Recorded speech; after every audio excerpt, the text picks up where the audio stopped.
Realitas yang saat ini tengah dihadapi oleh umat Islam di Indonesia adalah ketertinggalan dalam segala bidang.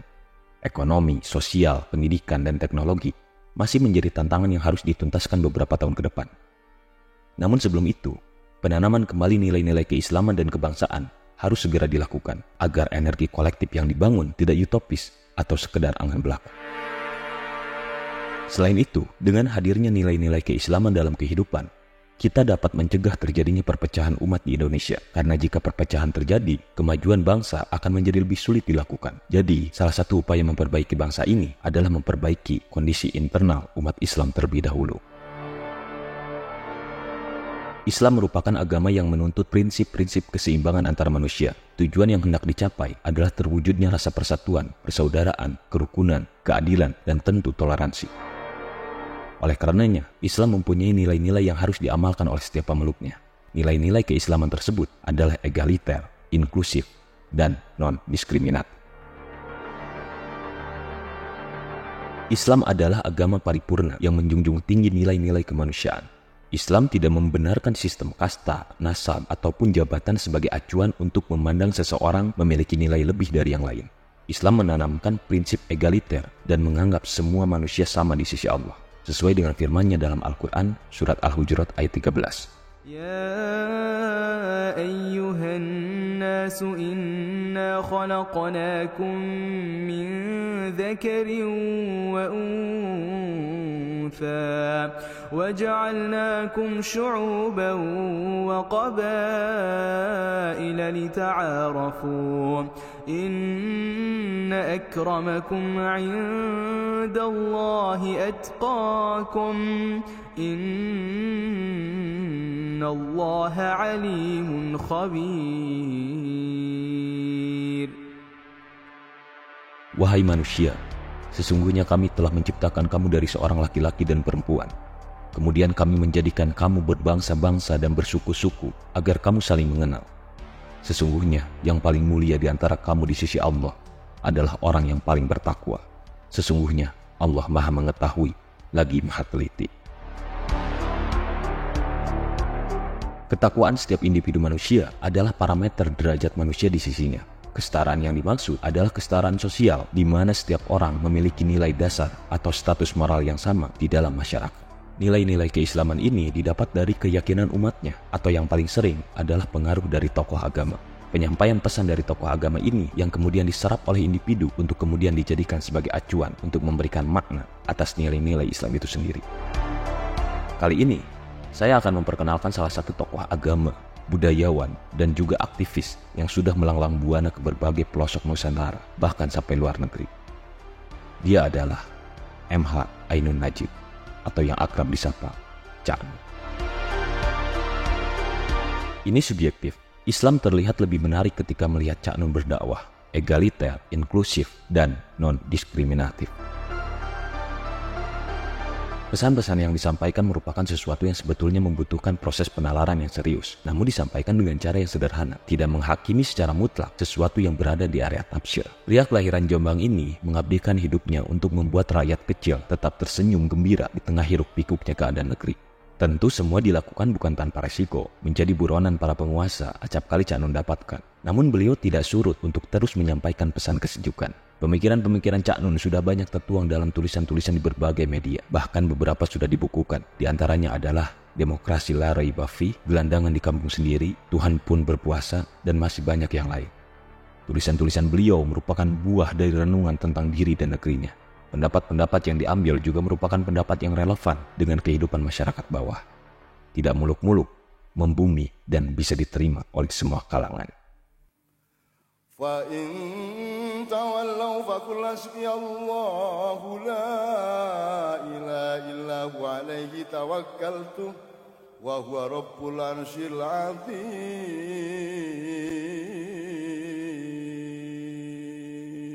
Ya Rasulullah, wahai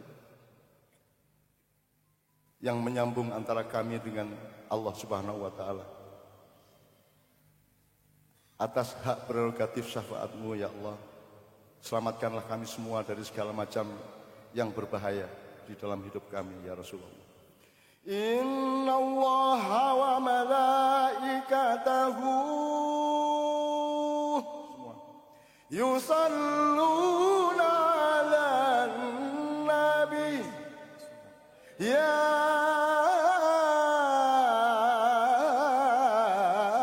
ayyuhalladzina amanu sallu alaihi wa sallimu taslima Allahumma salli wa sallim wa barik. MH Ainun Najib yang memiliki nama asli Muhammad Ainun Najib, sering juga dipanggil dengan nama Cak Nun, lahir di Jombang pada tanggal 27 Mei 1953. Saat ini beliau tinggal di Yogyakarta bersama dengan istrinya Novia Kolopaking dan juga bersama 4 putranya, Sabrang, Haya, Jembar, dan Rampak. Cak Nun menghabiskan masa anak-anaknya di desa Menturo, Jombang, Jawa Timur. Dari sinilah Cak Nun mengetahui dan mulai memasuki dunia, mengembangkan gagasan sosial, intelektual, kultural, serta spiritualnya. Pendidikan formal Cak Nun dimulai dari sekolah dasar yang ia tamatkan di desanya. Setelah lulus SD, Cak Nun melanjutkan pendidikannya di Pondok Modern Gontor, Ponorogo, Jawa Timur. Cak Nun berada di Pondok Modern Gontor hanya selama 3 tahun. Setelah di tahun ketiga masa belajarnya, Cak Nun dikeluarkan dari pesantren Gontor karena Cak Nun menggugat kebijakan keamanan pondok pesantren dengan memimpin demonstrasi bersama teman-temannya melawan satpam sekolah. Setelah Cak Nun keluar dari Gontor, ia dikirim oleh orang tuanya untuk melanjutkan pendidikannya di Yogyakarta. Cak Nun menyelesaikan jenjang pendidikan SMP-nya pada tahun 1968 di SMP Muhammadiyah 4 Yogyakarta. Setelah itu, Cak Nun melanjutkan pendidikannya di SMA Muhammadiyah 1 Yogyakarta hingga selesai. Setelah lulus SMA, Cak Nun diterima di Fakultas Ekonomi Universitas Gadjah Mada. Namun kuliahnya tidak bertahan lama, hanya selama 4 bulan. Cak Nun memutuskan keluar dari kampusnya. Selama 5 tahun antara tahun 1970 hingga 1975, Cak Nun tinggal menggelandang di Jalan Malioboro, Yogyakarta. Di Malioboro itulah kemudian Cak Nun bergabung dengan suatu kelompok penulis muda, yaitu kelompok Persada Study Club. Bukan hanya bergabung, pada masa itu, Cak Nun juga mempelajari sastra dari seorang guru yang dihormatinya. Guru tersebut bernama Umbulanduk Parangki, seorang sufi yang hidupnya misterius dan ia sangat berpengaruh terhadap Cak Nun. Pada masa itulah Cak Nun mulai mempelajari dan memperdalam sastra. Bahkan Cak Nun juga melibatkan dirinya dalam berbagai macam aktivitas untuk menggalakkan dinamisme dalam bidang seni, agama, pendidikan, politik, dan juga sinergi ekonomi. Pada akhir 1970-an, penggunaan jilbab mulai semarak. Banyak siswi sekolah umum yang mulai memakai jilbab di sekolah. Tapi, saat itu pemakaian jilbab tak sampai berkembang. Pemerintah Orde Baru yang alergi pada penampakan ekspresi keislaman melarang pemakaiannya di sekolah negeri pada tahun 1982. Saat itu, pelarangan jilbab tak hanya terjadi di Indonesia, siswi muslim di Inggris dan Prancis juga mengalami pelarangan serupa. Cak Nun, penyair dan cendekiawan muda yang sedang naik daun, gelisah dengan kondisi saat itu. Baginya, pelarangan tersebut adalah pelanggaran atas hak asasi manusia dan maka dari itu harus diprotes. Kegelisahan itu ia tuangkan dalam sebuah puisi berjudul Lautan Jilbab. Puisi itu ia tulis secara spontan dan lantas ia bacakan dalam forum Ramadan on Campus yang diselenggarakan Jamaah Salahuddin UGM pada Mei 1987. Tak disangka, Lautan Jilbab mendapat respon yang meriah dari sekitar 6.000 orang yang hadir. Kemudian, Cak Nun mengembangkan puisinya menjadi lakon teater. Ini menjadi sarana protesnya atas kecenderungan Orde Baru menghalangi umat muslim menerapkan syariat Islam dalam keseharian. Bersama Jamaah Salahuddin, lakon itu dipentaskan pertama kali di UGM. Selama 2 hari pementasan, Lautan Jilbab ditonton tak kurang dari 5.000 orang. Jumlah yang fantastis kala itu. Menurut Cak Nun, pakai jilbab atau tidak berjilbab adalah otoritas pribadi setiap wanita. Pilihan atas otoritas itu silahkan diambil dari manapun, dari studi kebudayaan atau langsung dari kepatuhan teologis. Yang ia perjuangkan bukan memakai jilbab atau membuang jilbab, melainkan hak setiap manusia untuk memilih. Puisi dan lakon tersebut tak ubahnya sebuah ajakan perlawanan. Sejak itu, pemakaian jilbab punya arti perlawanan terhadap otoritarianisme Orde Baru. Puisi Lautan Jilbab kemudian diperbaruinya dan diterbitkan dalam sebuah antologi syair Lautan Jilbab pada 1989. Larangan berjilbab bagi siswi sekolah negeri akhirnya dicabut pada tahun 1991.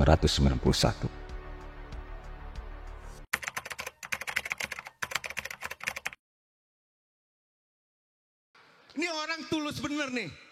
Nggak ada orang kayak ini bisa ngomong sampai 4 jam, 8 jam. materinya nggak habis-habis. Gila gue bilang, anjing nih gue bilang.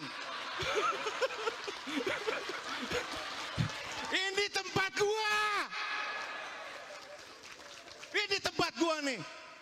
Saya kemana-mana Cak Nun kelihatannya kok gue minder gitu kan. Wah elah orang kok begitu banget ya, tapi kelakuannya gimana gitu kan. Tapi setelah saya di sini Cak Nun, alhamdulillah. Ya Allah tadi saya duduk di sono, saya ke sono. Ini orang pada baik-baik semua. Bener orang-orang baik ini di sini nih. Waduh. Dari puisi, cerpen, esai, dan teater pada awal dekade 1990-an, Cak Nun kemudian merambah ke musik. Kelompok musiknya yang disebut Kiai Kanjeng adalah modifikasi format dari musik gamelan yang dipakai mengiringi pementasan Pak Kanjeng. Album pertama Kiai Kanjeng bertajuk Kado Muhammad, rilis pada tahun 1995 dengan hits andalan Tombo Ati.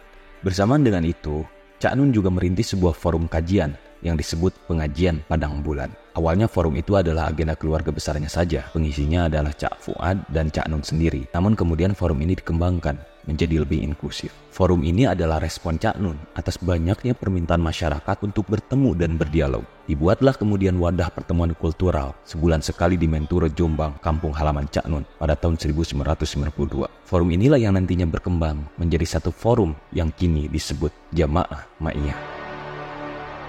Ma'iyah merupakan derivasi dari kosakata Arab ma'a yang artinya bersama atau kebersamaan. Cak Nun dan penggiat Ma'iyah membentuk forum ini sebagai wadah saling belajar. Ia tidak bermaksud membuat forum advokasi, tetapi mengajak orang sama-sama memecahkan suatu masalah sosial. Menurut Cak Nun, Ma'iyah memiliki substansi sebagai sebuah metode melingkar, di mana semua orang duduk bersama secara inklusif menekuni sesuatu hal. Semua memiliki hak yang sama untuk berpendapat, bukan dialog satu arah yang nonton dan yang ditonton.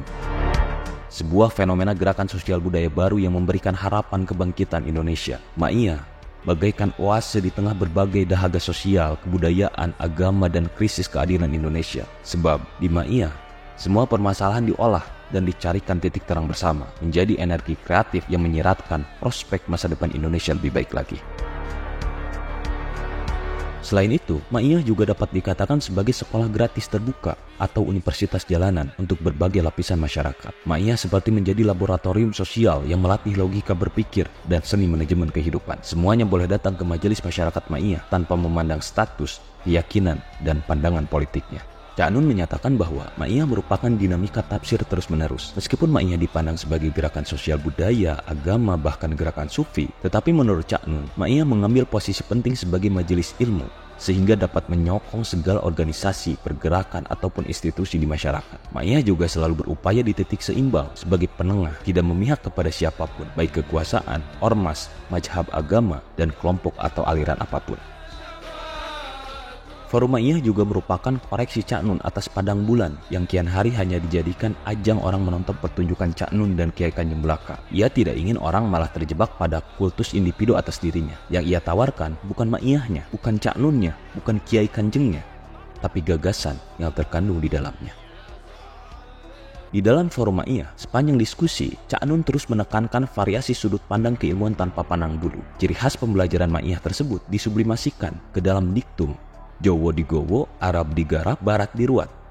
Ilmu manapun, baik dari Jawa, Nusantara secara umum, Arab, simbolisme Islam, dan Barat, representasi dari rasionalisme empiris, dielaborasikan secara utuh agar mendapatkan komprehensi ilmu.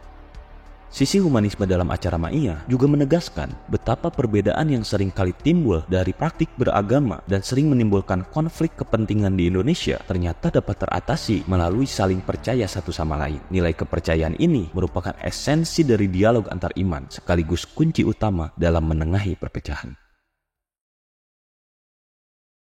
Setiap kita memiliki otoritas untuk memilih siapa yang boleh mempengaruhi cara kita berpikir. Cak Nun adalah salah satu yang dapat dipertimbangkan untuk menjadi salah satu role model bagaimana kita hidup sebagai warga negara sekaligus umat beragama yang hidup di Indonesia. Sebagai tokoh agama, pendekatan yang dilakukan Cak Nun adalah kemampuannya menyampaikan pesan-pesan keagamaan dengan bahasa yang sederhana namun mendalam, sehingga mudah dipahami oleh berbagai lapisan masyarakat.